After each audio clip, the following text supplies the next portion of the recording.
Hello everybody.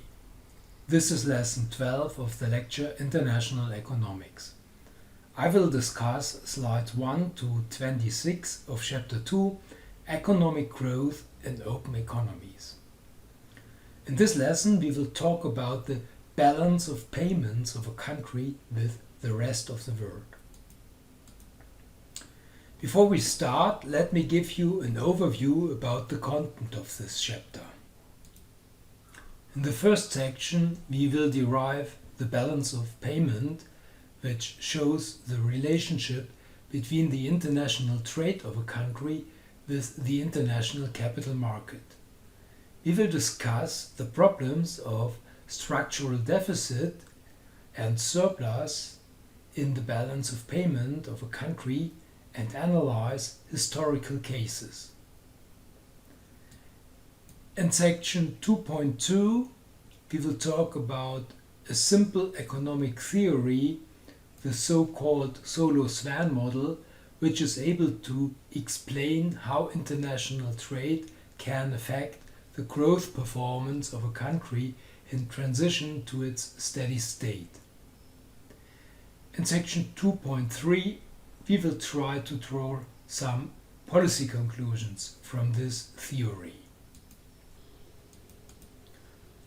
So let's start with the balance of payments. The balance of payments of a country records the relationship between the country's international trade and the capital movements with foreign countries. The relationship between international trade and capital movements follows from the double-entry bookkeeping system of national accounting. It is an accounting identity, which means it is always valid if all transactions with foreign countries are properly recorded, of course. According to the neoclassical growth theory, which is the growth model, the Solow-Swan growth model that we will discuss in the next section, this relationship represents the direct influence of foreign countries on domestic GDP growth.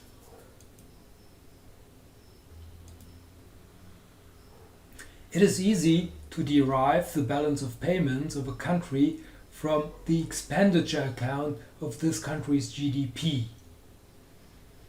The expenditure account of GDP is, for example, discussed in my macroeconomics lecture in chapter 1.3.2. Additionally, we need the government budget constraint. If we combine both expenditure account of GDP and the government budget constraint, we can derive the balance of payments. I'll show you how this works. First, a short review of the expenditure account of GDP. It measures the way how GDP is spent. Most important aggregate is typically consumption of households. We will use the shortcut C for consumption of households. Net investment, another component. It's the additional investment in investment goods above the part that is necessary to replace capital depreciation. Together with net investment, capital depreciation represents gross investment. Another important component is government consumption, the expenditure of the government for goods and services. And finally, the trade relationships with other countries, the part of domestic GDP which is exported minus the part of domestic consumption, investment, and government consumption, which is imported. GDP measures domestic production of value added. We use the shortcut capital letter Y for GDP in the following. For households, we use capital letter C. For net investment, we use capital letter I. Capital depreciation is a formula. It's the capital stock of the country times the depreciation ratio. depreciation ratio in percent tells us how much of the capital stock is eroded every year in the process of GDP production. For Germany, it's between 2 and 3% typically, this depreciation ratio. Then we have government consumption measured by capital letter G. For exports, usually capital letter X is used, and for imports, capital letter M is used. This is the expenditure account that we will use in the following. And then we have to take a look at the government budget constraint. Government budget constraint is the money the government needs to pay its expenditures for goods and services on one side of the equation, and on the other side of the equation we find how this expenditure is financed. Largest part is typically financed with tax payments levied upon households and private companies. And if tax payment is not large enough to pay total government consumption, the government runs into debt. So the new indebtedness, the additional indebtedness of the government, is the second component how government consumption is typically financed. We use the shortcuts capital letter T for net tax payments to the government and capital letter DG for government indebtedness. These are the usual textbook symbols for these components.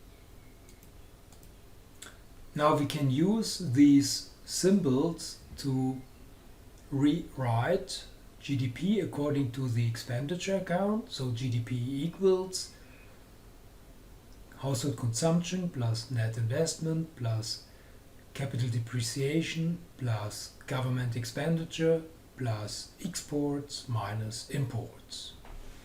And now we can rearrange this equation a little bit. We can subtract all the components on the right side with the exception of exports minus imports. So we have minus C minus I minus lambda times K minus G. And this appears then on the left side of the equation, like this. Now we have these components on the left side, and we observe that GDP minus all these components is equal to exports minus imports. Now we fill in the government budget constraint. This capital letter G equals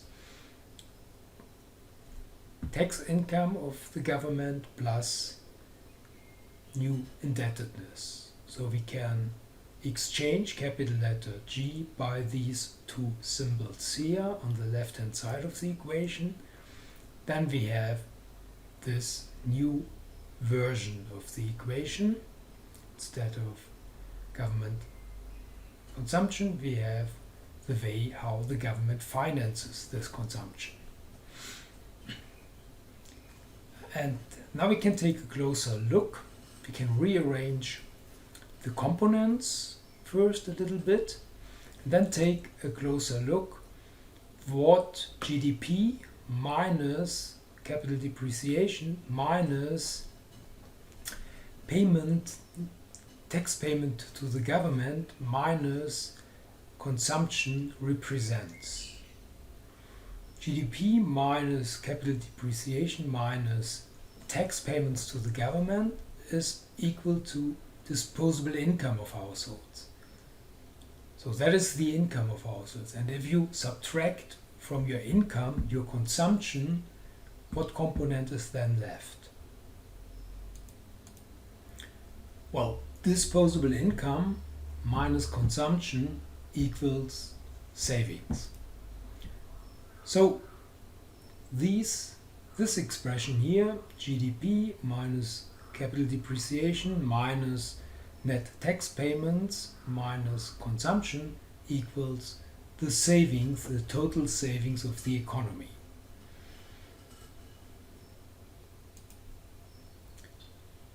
Net investment plus government indebtedness is taken together the credit demand of the domestic economy, domestic credit demand.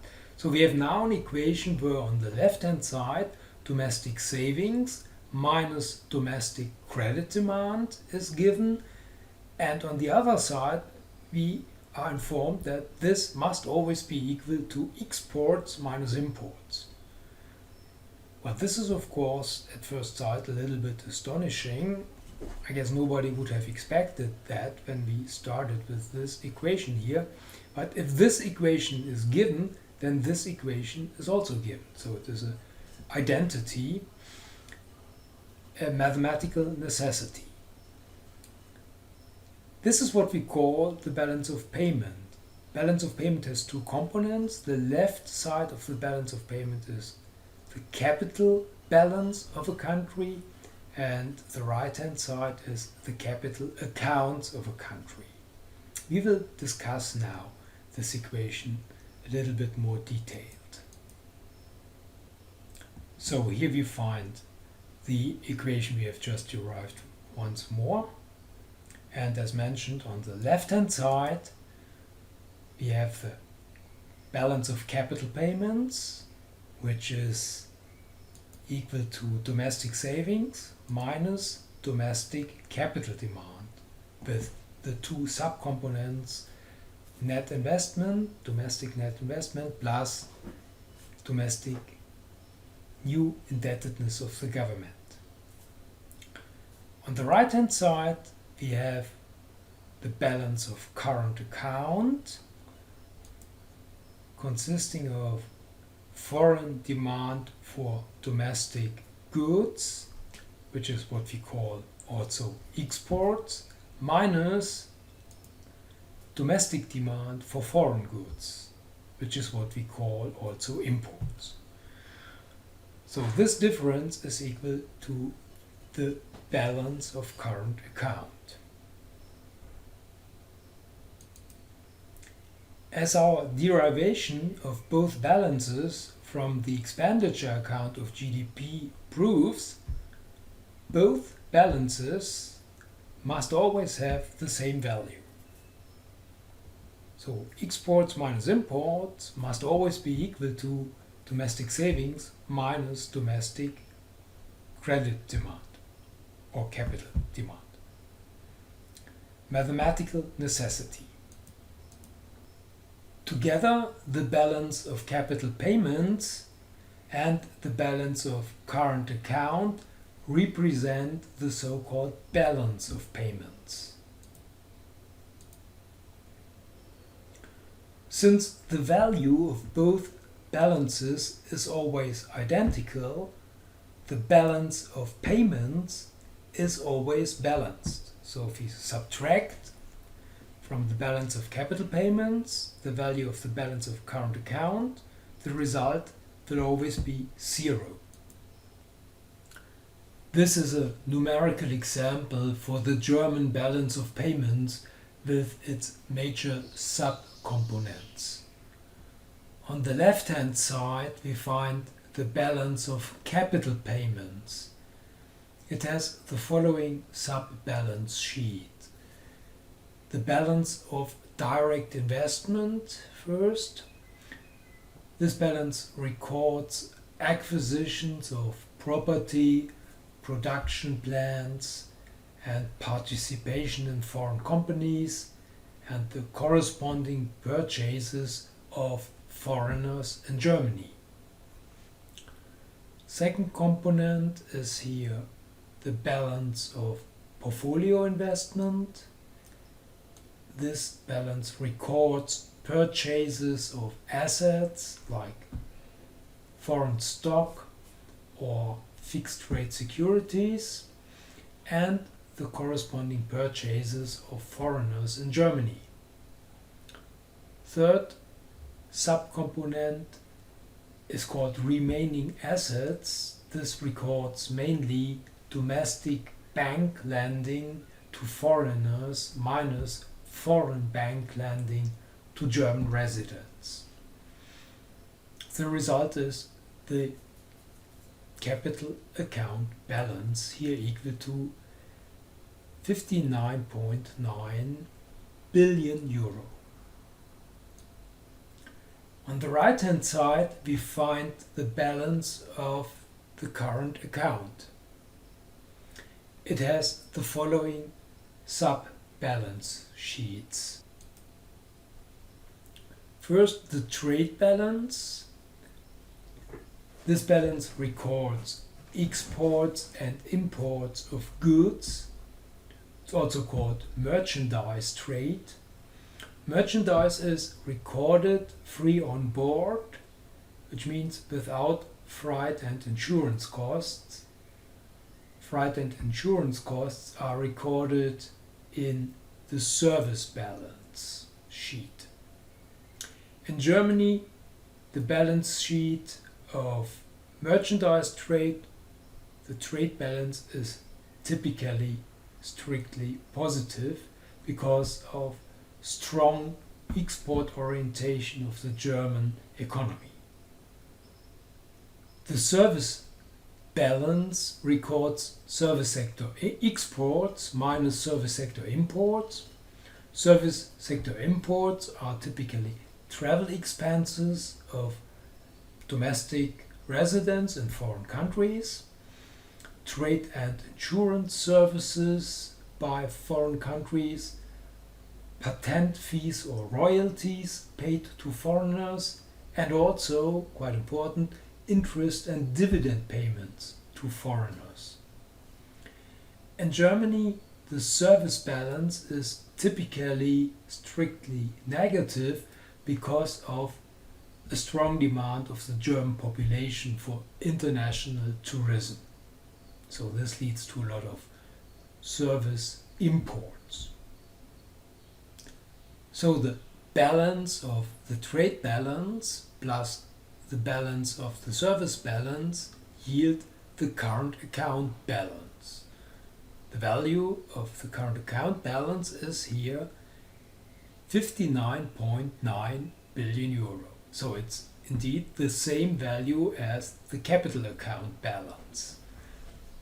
This shows that our theoretical consideration is perfectly correct.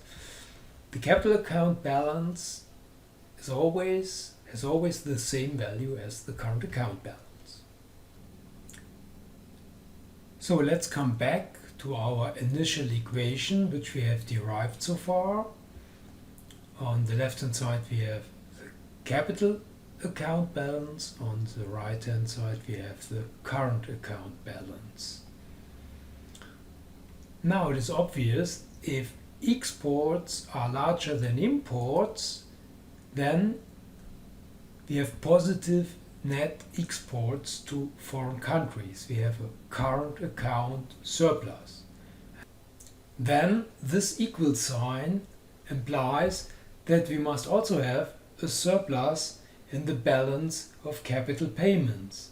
This means that our credit supply to foreign countries must be larger than the credit supply from foreign countries to domestic residents. So the net credit supply to foreign countries must be positive if net exports to foreign countries are positive. This is a mathematical necessity. On the other side, if imports are larger than imports, such that we have negative net exports, which is what we call a current account deficit, the equal sign implies again that we must also have a deficit in the balance of capital payments, which means our credit supply to foreign countries must be smaller than the credit supply from foreign countries to domestic residents. So the net credit supply to foreign countries must be negative if net exports to foreign countries are negative. Economic interpretation of this mathematical necessity is that if we export less goods as we import, then we need a credit from foreign countries to pay our imports. Since we have less revenues from our exports, we need a credit to pay the higher imports. And this credit is provided by the deficit in the balance of capital payments. Okay, let's have a look at the development of the current account balance for Germany. The major component is total exports minus total imports. In this diagram, the black and white surface represents these net exports, and I think it is obvious that over the course of time from 1970 to the year 2012 there is a kind of long-run tendency for the German economy to run a positive current account balance. The German unification, which took here place in the year 1990 to the year 1991, disturbed a little bit this tendency, but a couple of years later the tendency came back, and currently we have a quite high net export level, which means we have a quite high surplus in the current account balance. So this implies that the German economy is typically accumulating claims or net assets versus the rest of the world. In other words, Germany is typically making savings in other countries. If we add up now the current account balance of a country or the capital account balance of a country by this equal sign, which we have derived should make no difference, then we receive the so-called net foreign asset position of a country. This is equal at a given point in time to all the savings a country has made in other countries over the whole past of this country. As the formula shows, countries which typically have positive current account balances have a growing positive net foreign asset position, which means they are accumulating net wealth against the rest of the world. Alternatively, countries which typically have negative current account balances have a growing negative net foreign asset position, which means they run into debt against the rest of the world. So if the net foreign asset position of a country is negative, the country has run into debt against the rest of the world.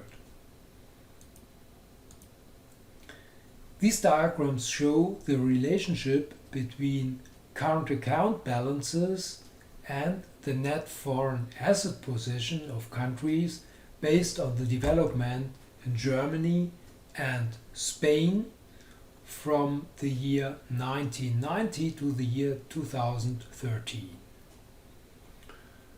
As is obvious, Germany has experienced significantly positive current account balances since the beginning of the noughties.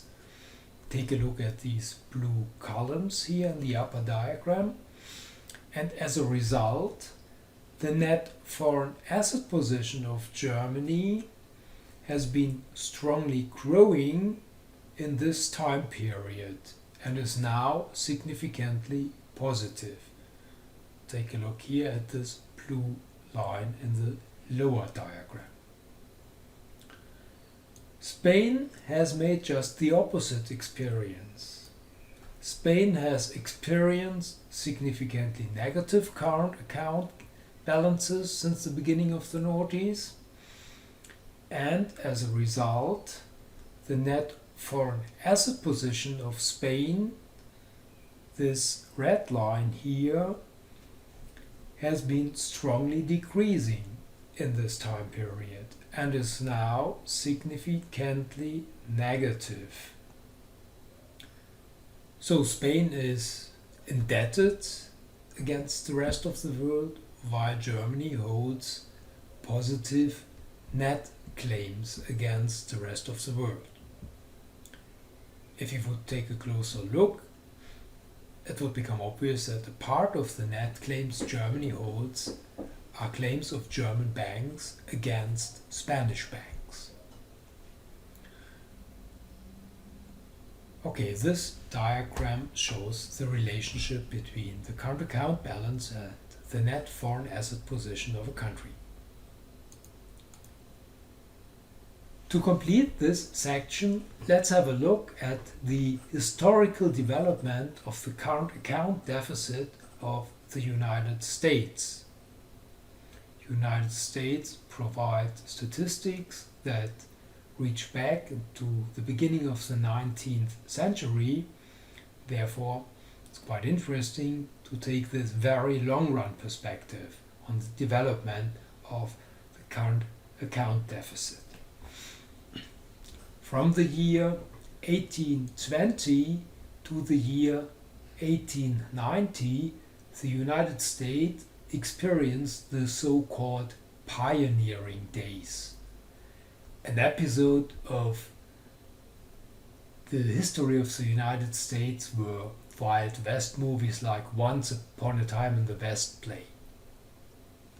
In these days, the United States built up infrastructure, capital stock in terms of railways, bridges, channels and port facilities. And also industrial production facilities like steel mills, for example. This was financed with the help of foreign capital flowing from Europe to the United States via the London financial market. When these investments yielded a return, the United States were able to repay their debts. By the year 1910, the net asset position of the United States became then positive. If the US had used the foreign loans for consumption purposes only, a repayment would not have been possible. The following table provides the numbers of this historic development. In phase 1 of the development, as already mentioned, infrastructure investment took place in railways, bridges, channels, ports, and so on, mostly financed with money from the London Stock Exchange. As a result, the trade balance of the current account balance displayed strong deficits over this period of time. In phase 2 of this development, the trade balance of the United States became positive, since the United States started to export more goods than they imported. However, the current account balance as a whole stayed negative, since the interest payments, as registered here in the service balance, were larger than the surplus in the trade balance. In phase 3 of this development, the current account balance displayed a strong surplus because the surplus of the trade balance was now significantly larger than the deficit in the service balance. The investment in the infrastructure and industrial production facilities in the first half of the 19th century started to pay off. The United States were now producing a lot of goods they could sell as exports to Europe to pay back its debt against Europe. As a result, the current account balance turned positive at the beginning of the 1980s, and the negative net asset position began to disappear. In the first decade of the 20th century, the net asset position of the United States became significantly positive. The US had turned from a net debtor to a net creditor to the rest of the world. In the first half of the 20th century, the United States became the largest net creditor of the world. As such, the United States had to finance the reconstruction of Europe after World War II. This changed again at the beginning of the 70s, when the trade balance turned again negative. In the 80s of the 20th century, the United States had again a strongly negative current account balance, such that the net asset position of the United States became negative. The United States had again become one of the largest net debtors of the world. The reason for this change was twofold. On one hand, the United States government started to run deep deficits primarily to finance military expenditures. On the other hand, the United States high-tech industry started to attract a lot of foreign capital that helped to build up research and development hotspots like the Silicon Valley. In this sense, a new episode of the pioneering days had started in the 80s of the last century. So much for this lesson. In the next lesson, we will discuss the interaction between economic growth and international trade based on the Solo-Svern model.